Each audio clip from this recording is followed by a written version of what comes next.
Good morning, students. In previous section, we discussed about invasions of Ghazni Muhammad.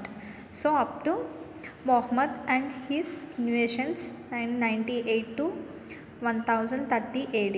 So, now we have to discuss about causes for the Muhammad invasions of India. So India మీద మొహమ్మద్ దండయాత్ర చేయడానికి కారణాలు చూద్దామన్నమాట. So first one ఏంటి, religious zeal. So religious zeal అంటే ఏంటి, మతపరమైన ఉత్సాహం అని అర్థం అన్నమాట తెలుగులో. సో ఇదేంటి, so did not attribute the invasions to religious fanaticism. So ఏంటి, దండయాత్రను మతపరమైన మతోన్మాదానికి ఆపాదించలేదని అర్థం అన్నమాట. So but there are strong grounds to believe that his raids were missionary. So కానీ అతని దాడులు మిషనరీ అని నమ్మడానికి బలమైన కారణాలు ఉన్నాయన్నమాట. సో ఏంటి, ఆయన దండయాత్ర ఏ విధంగా చేసేవాడు, సో మొత్తం ఇండియాకు సంబంధించిన వాళ్ళందరినీ సో ఇస్లామీస్గా మార్చడానికి ట్రై చేశాడన్నమాట. ఎవరు, మొహమ్మద్. సో ఆయన మొత్తం ఇండియాని ఇస్లామిక్ రిలీజియన్ కింద చేయించడానికి ట్రై చేశాడు. అండ్ నెక్స్ట్ సెకండ్ వన్ ఏంటి, plunder the riches of India. So plunder the riches of India అంటే ఏంటి, భారతదేశ సంపదను దోచుకోవడానికి Mohammed had insatiable thirst for wealth. So Mohammed సంపద కోసం తీరని దాహం కలిగి ఉన్నాడనమాట. అంటే ఏంటి, మొత్తం ఇండియాకి సంబంధించిన మొత్తం సంపద అంటే వెల్త్ మొత్తం తను దోచుకోవడానికి చూసాడనమాట, దోచేసుకున్నాడు కూడా అండ్ చాలా ప్లేసెస్లో.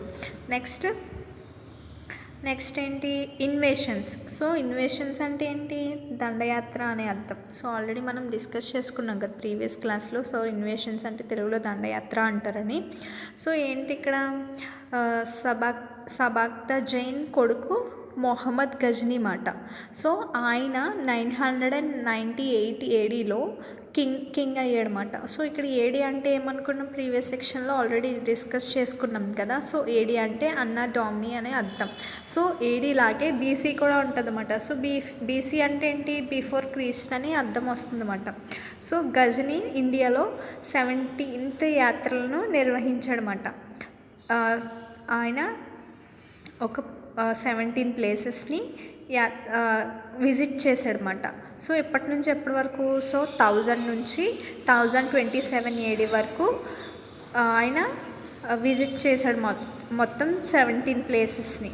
సో 17 యాత్రలు నిర్వహించాడనమాట. సో జయపాల ద కింగ్ ఆఫ్ విహింద్ పేష్వర్ని ఓడించి, సో జయపాల కింగ్ ఓడించాడనమాట ఎవరిని, పీష్వర్ని. సో నెక్స్ట్ ఏంటి, ఆనందపాల. సో ఆనందపాల ఏంటి, మహమ్మద్స్ నెక్స్ట్ దండయాత్ర లాహోర్ మీద చేశాడనమాట దండయాత్ర అనేది.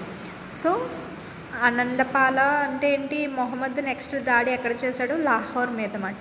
And next Nagarkot.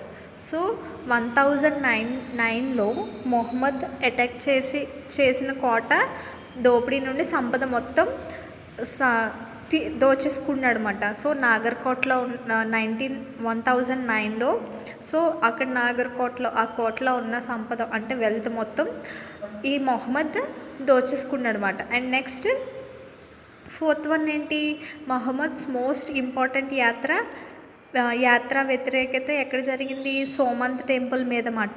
So Somanth temple మీద దండయాత్ర అనేది చేశాడనమాట, అక్కడ యాత్ర చేశాడు. సో ఎప్పటి నుంచి ఎప్పటి వరకు చేశాడు, 1025 నుంచి 1026 ఏడీ వరకు, అంటే 1 year మాత్రమే అక్కడ దండయాత్ర అనేది చేశాడనమాట. సో నెక్స్ట్, సో దండయాత్ర వల్ల మొహమ్మద్ మోస్ట్ ఇంపార్టెంట్ యాత్ర ఏమని చెప్పుకోవచ్చు మనం, ఈ సోమంత్ టెంపుల్ మీద దాడి అనేది చేశాడనమాట.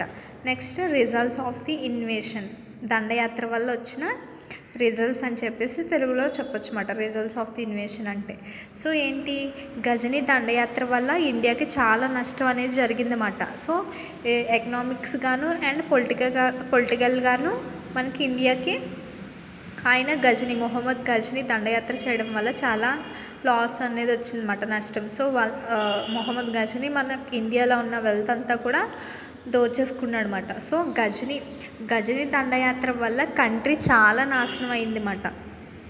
సో ఆయన ఇండియాని మీద దండయాత్ర చేయడం అంటే ఇన్వేషన్ చేయడం వల్ల ఇండియాకి చాలా లాస్ అనేది వచ్చిందన్నమాట. సో హిందూస్ని ఇక్కడ ఈయన ఏం చేద్దాం అనుకున్నాడు, సో హిందూస్ అందరినీ బలవంతంగా ఇస్లాంగా కన్వర్ట్ చేస్తారన్నమాట.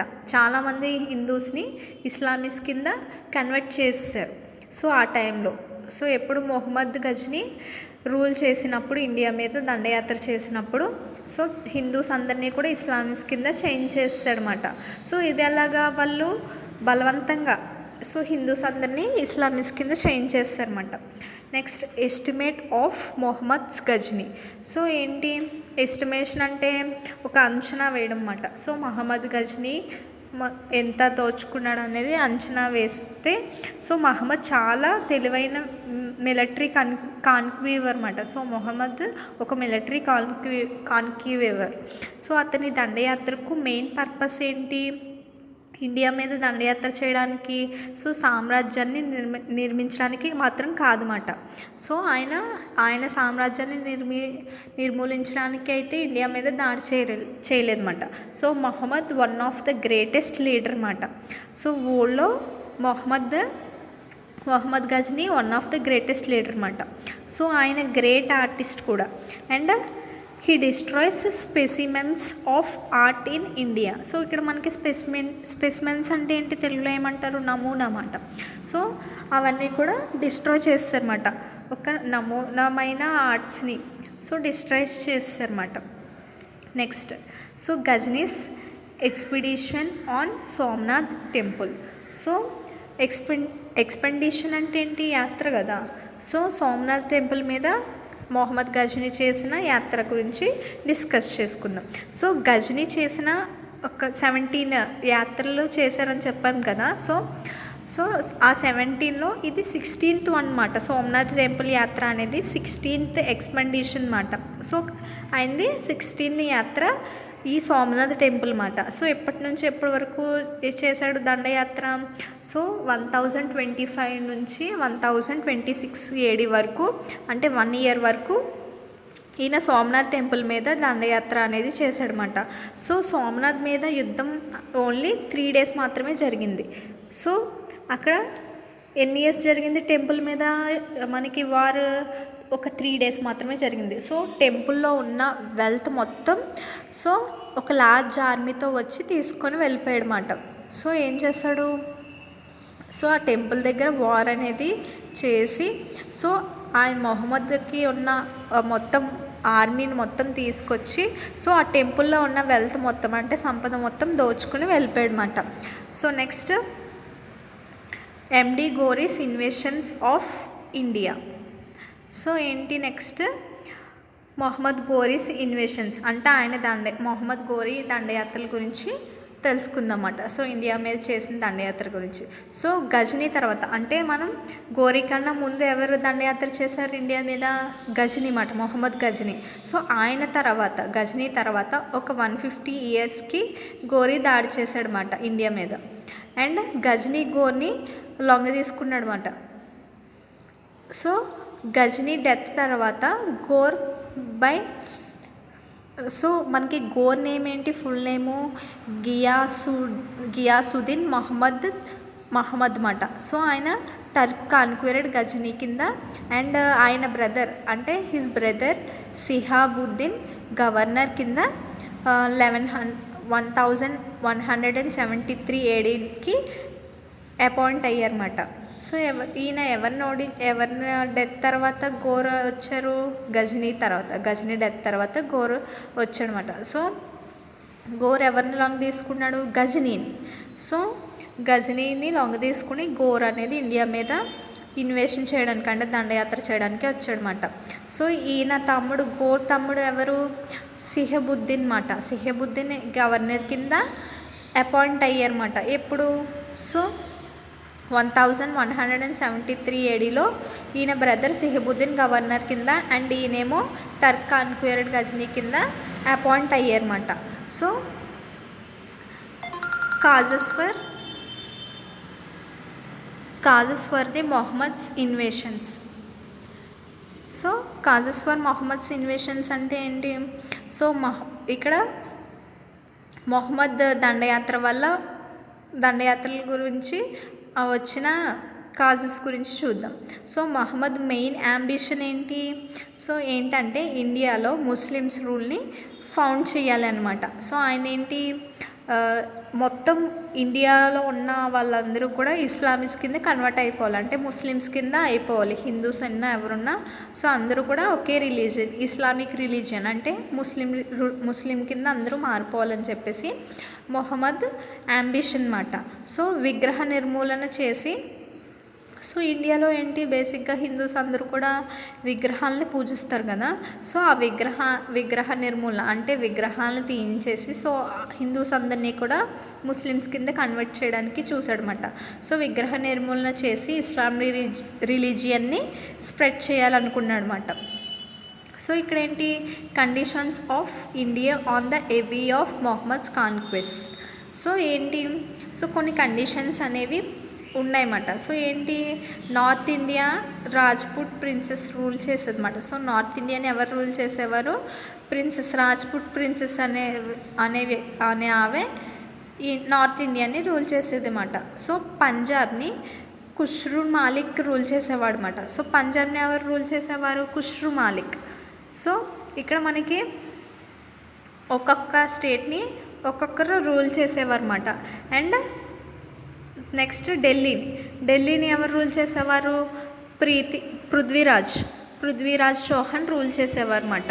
అండ్ కానూజ్ని జయచంద్ర రూల్ చేసేవారు అనమాట. అండ్ నెక్స్ట్ గుజరాత్ని సోలాంకి కింగ్ రూల్ చేసేవాడు అనమాట. అండ్ అలాగే బెంగాల్ని సేనా కింగ్ లక్ష్మణ సేన రూల్ చేసేవారు అనమాట. సో ఇలా ఒక్కొక్క స్టేట్ని ఒక్కొక్కరు రూల్ చేశారన్నమాట. Next conquest of Mohammed. So మనకి కాన్క్వెస్ట్ ఆఫ్ మొహమ్మద్ అంటే కాన్క్వెస్ట్ అంటే ఏంటి, తెలుగులో విజయాలు అన్నమాట. సో మొహమ్మద్ గజనీ యొక్క విజయాల గురించి డిస్కస్ చేసుకుందాం అన్నమాట. దాంట్లో ఏమనుంది, conquest of Multan and Uch. So ఏంటి, so his early raids. So his early raids అంటే ఏంటి, ముందస్తు దాడులు అని అర్థం అన్నమాట తెలుగులో. సో దాంట్లో ఏముంది, conquest of Multan and Uch. So Multan and Uch యొక్క విజయం గురించి. సో ఇక్కడ కాన్క్వెస్ట్ అంటే ఏంటి, విజయం అన్నమాట. సో వాళ్ళ విజయం గురించి డిస్కస్ చేసుకుందాం. సో ఫస్ట్ మొహమ్మద్ కరంచంద్ rulers of Multan and Uch దోచుకున్నారన్నమాట, ఓడించారన్నమాట. సో ఓడించి ఎప్పుడు 1175 ADలో ఓడించి సో వాళ్ళిద్దరిని ఓడించి సో ఆక్యుపై చేసుకున్నాడు అన్నమాట మొహమ్మద్. ఎవరెవరిని ఓడించాడు, ముల్తాన్ అండ్ ఉచ్ని. తర్వాత next expedition against Gujarat. So ఇక్కడ ఏంటి, ఎక్స్పెడిషన్ అగైనెస్ట్ గుజరాత్ అంటే గుజరాత్కి వ్యతిరేకంగా సో ఇక్కడ దాడి అనేది జరిగిందన్నమాట. సో ఏంటి, సో 1178 ADలో గుజరాత్కి వ్యతిరేకంగా ఒక దండయాత్ర అనేది చేశాడనమాట. So next conquest of Punjab. So next ఏంటి, conquest of Punjab 1186 AD. So ఇక్కడ ఏంటి, హిందుస్థాన్కి ఎంటర్ అవ్వడానికి, సో హిందుస్థాన్లో అంటే ఇండియాలో ఎంటర్ అవ్వడానికి రైట్ వే ఏదనుకున్నాడు, సో పంజాబ్ అని అనుకున్నాడు అనమాట. సో పంజాబ్ ద్వారా ఎంటర్ అవ్వడానికి ఈజీ వే ఉంటుందని చెప్పేసి సో పంజాబ్ నుంచి ఎంటర్ అవ్వి సో 1179 ADలో పేషావార్ మీద విజయం సాధించాడనమాట. అండ్ 1185 ADలో సైలాకాట్ మీద విజయం సాధించాడనమాట. Next battles of Tarain or Thaneshwar. So ఏంటి first battle of Tarain. So Tarain in 1191 AD. So ఇక్కడ 1190 ADలో మొహమ్మద్ సుల్ట్లెజ్ రివర్ని క్రాస్ చేసి సో బాతిండా ఆర్ సిర్హింద్ని క్యాప్చర్ చేసుకున్నాడు అనమాట. సో క్యాప్చర్ చేసుకుని సో పృథ్వీరాజ్ డొమినియన్ విధంగా క్యాప్చర్ చేసుకున్నాడు అనమాట. సో పృథ్వీరాజ్ రాజ్పుట్ కాన్ఫెడరసీని ఆర్గనైజ్ చేసి సో మొహమ్మద్ ఫోర్సెస్ని 1191 ADలో ఎదుర్కొన్నాడు అనమాట. సో ఇక్కడ ఏంటి second battle of Tarain. Next ఏంటి second battle of Tarain. So 1192 ADలో జరిగిందన్నమాట. So second battle of Tarain. So ఇక్కడ ఏంటి సో ఫస్ట్ బ్యాటిల్ వార్ అయిన నెక్స్ట్ ఇయర్కి మొహమ్మద్ పృథ్వీరాజ్ మీద అటాక్ చేశాడు అనమాట. సో ఎవరి మీద అటాక్ చేశాడు ఫస్ట్ వార్ అయిన తర్వాత సెకండ్ బ్యాటిల్ కదా. సో ఈ సెకండ్ బ్యాటిల్లో ఫస్ట్ వార్ అయిన 1 ఇయర్కి సో అయిన వెంటనే ఒక 1 ఇయర్కి మొహమ్మద్ పృథ్వీరాజ్ మీద అటాక్ చేశాడు అనమాట. సో అటాక్ చేసి సో సేమ్ బ్యాటిల్ ఫీల్డ్లోనే తరైన్లో 1192 ADలో పృథ్వీరాజ్ మీట్ అయ్యాడనమాట. సో అప్పుడు next importance of the battle of Tarain. So ఏంటి ఇక్కడ so second battle of Tarain అయిన తర్వాత సో ఇక్కడ కొన్ని బ్యాటిల్స్ ఆఫ్ ఇండియన్ హిస్టరీలో ఏంటున్నాయి. So Hindustan Rajputs fate. So fate అంటే ఏంటి ఇక్కడ తెలుగులో భావితవ్యాని అన్నమాట. సో భావితవ్యాని అంటారు. సో ఫేట్ అంటే సో అది మూసివేసింది అన్నమాట. ఎప్పుడు హిందుస్థాన్ మూసివేసింది. సో హిందుస్థాన్ రాజ్పుట్స్ యొక్క ఫేట్ని మూసివేసింది అన్నమాట. అండ్ ఇంకేం చేసింది సో ముస్లిమ్స్కి అనుకూలంగా హిందుస్థాన్ యొక్క నిధిని నిర్ణయించింది అన్నమాట. సో వాళ్ళకి అనుకూలంగా ఉండేలాగా సో విధిని నిర్ణయించింది అన్నమాట. అండ్ సెంటర్ ఆఫ్ పొలిటికల్ యాక్టివిటీని సో ఏం చేసింది సెంటర్ ఆఫ్ పొలిటికల్ యాక్టివిటీని ఎక్కడి నుంచి కానీ నుంచి ఢిల్లీకి షిఫ్ట్ చేశారన్నమాట. సో ఎక్కడి నుంచి ఎక్కడికి షిఫ్ట్ చేశారు కానీ. సో కానీ నుంచి ఢిల్లీకి షిఫ్ట్ చేశారన్నమాట. సో షిఫ్ట్ చేసాక సో ఫైనలీ ఇండియాలో ముస్లిమ్స్ యొక్క ఆధిపత్యానికి దారి తీసిందన్నమాట. సో ఏంటి లాస్ట్కి ముస్లిమ్స్కి రూల్ చేయడానికి ఇండియాలో సో ఫైనల్గా ఆధిత్యం ఇచ్చిందన్నమాట. సో కాన్ఫెడరసీ అనేది ఇచ్చిందన్నమాట. So this is about so Ghori and Ghazni యొక్క ఇన్వేషన్స్ అన్నమాట. So thank you.